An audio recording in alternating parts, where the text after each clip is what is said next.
Increasing abdominal girth and shrinking muscles are two common side effects of aging. Researchers at the University of Bonn have discovered a receptor in mice that regulates both effects. Experiments with human cell cultures suggest that the corresponding signaling pathways might also exist in humans.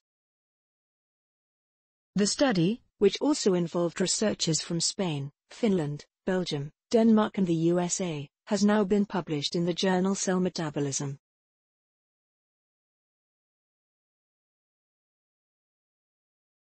On their surface, cells carry numerous different antennas, called receptors, which can receive specific signal molecules.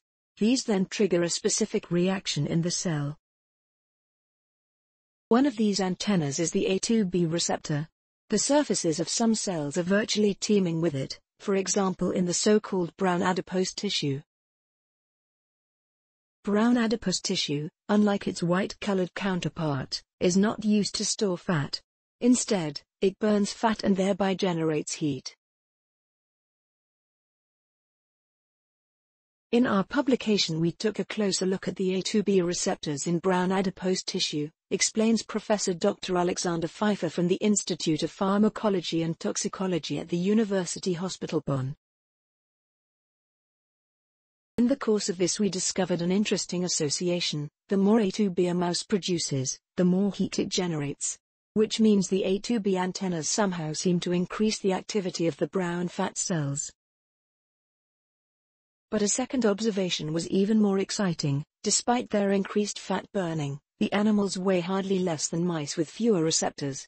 They are slimmer, but at the same time have more muscles, explains Pfeifer. Muscles like a young mouse. In fact, the researchers were able to show that the muscle cells of mice also carry the A2B receptor. When this is stimulated by a small molecule agonist, muscle growth in the rodents is increased. Thanks for watching. Do you like my video? Then show me your love by pressing like button. Please subscribe my channel and hit bell icon for new science inventions in future.